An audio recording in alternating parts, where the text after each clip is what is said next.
Ungkapan kesaksian Siti Jenar menjadi bukti tentang pengalamannya yang panjang dalam pergulatan di dunia batin atau spiritualitas.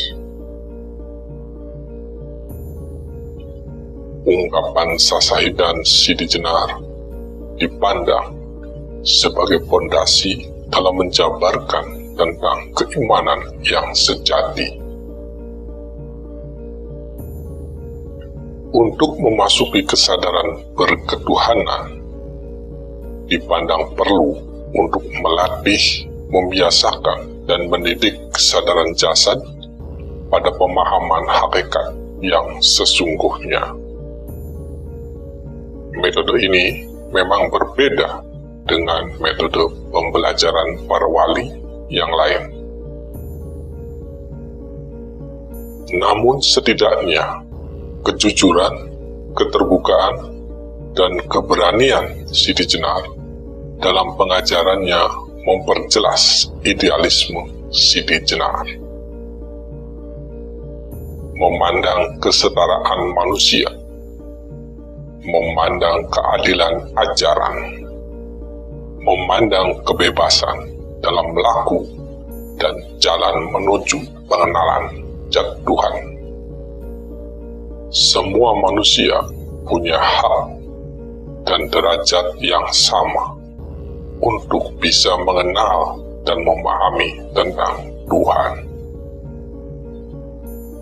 Mari kita simak wejangan Siti Jenar dari nomor 22 sampai dengan nomor 39 dari 140 ajaran Siti Jenar.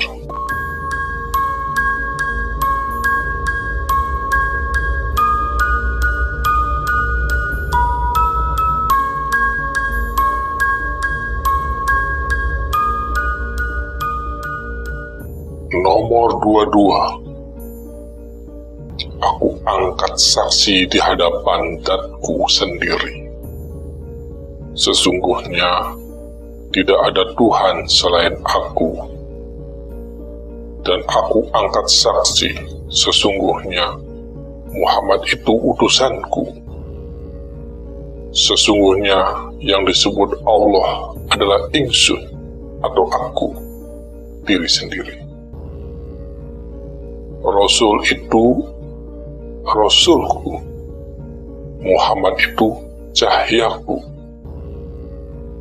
Aku zat yang hidup, yang tak kena mati. Akulah zat yang kekal, yang tidak pernah berubah dalam segala keadaan. Akulah zat yang bijaksana, tidak ada yang samar sesuatu pun. Akulah zat yang maha menguasai, yang kuasa, dan yang bijaksana. Tidak kekurangan dalam pengertian, sempurna terang benderang, tidak terasa apa-apa, tidak kelihatan apa-apa. Hanyalah aku yang meliputi sekalian alam dengan kodratku. Nomor 23. Janganlah ragu dan janganlah menyekutukan, karena engkau adalah keberadaan Allah, disebut imannya iman. Nomor 24. Janganlah ragu dan janganlah menyekutukan, karena engkau adalah tempat manunggalnya Allah, disebut imannya tauhid. Nomor 25. Janganlah ragu dan janganlah menyekutukan, karena engkau adalah sifatnya Allah, disebut imannya syahadat. Nomor 26. Janganlah ragu dan janganlah menyekutukan, karena engkau adalah kewaspadaan Allah, disebut imannya ma'rifat. Nomor 27. Janganlah ragu dan janganlah menyekutukan, karena engkau adalah menghadap Allah, disebut imannya sholat. Nomor 28, janganlah ragu dan janganlah menyekutukan, karena engkau adalah kehidupannya Allah, disebut imannya kehidupan. Nomor 29, janganlah ragu dan janganlah menyekutukan, karena engkau adalah kepunyaan dan keagungan Allah, disebut imannya takbir.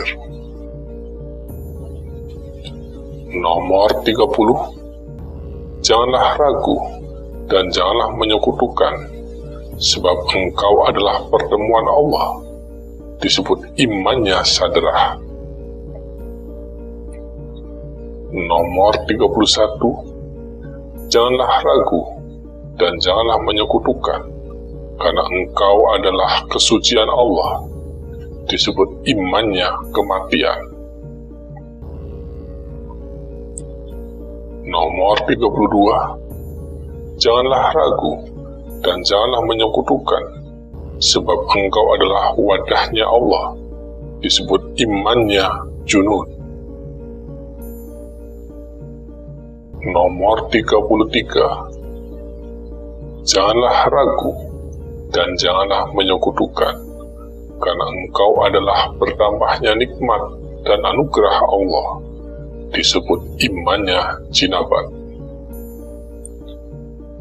Nomor 34, janganlah ragu dan janganlah menyekutukan, karena engkau adalah asma nama Allah, disebut imannya wudu. Nomor 35, janganlah ragu dan janganlah menyekutukan, karena engkau adalah ucapan Allah, disebut imannya kalam. Nomor 36, janganlah ragu dan janganlah menyekutukan, karena engkau adalah juru bicara Allah, disebut imannya akal. Nomor 37, janganlah ragu dan janganlah menyekutukan, karena engkau adalah wujud Allah, yaitu tempat berkumpulnya seluruh jagat, makrokosmos, dunia akhirat, surga neraka, arsy kursi, loh kalam, bumi langit, manusia, jin, iblis laknat, malaikat, nabi, wali, orang mukmin, nyawa semua itu berkumpul di pucuk jantung yang disebut alam hayal, disebut imannya nur cahaya. Nomor 38, yang disebut kodrat itu yang berkuasa. Tiada yang mirip atau yang menyamai. Kekuasaannya tanpa piranti.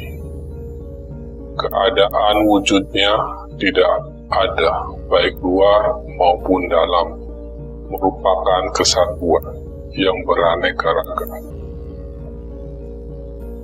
Nomor 39, irodat artinya kehendak yang tiada membicarakan.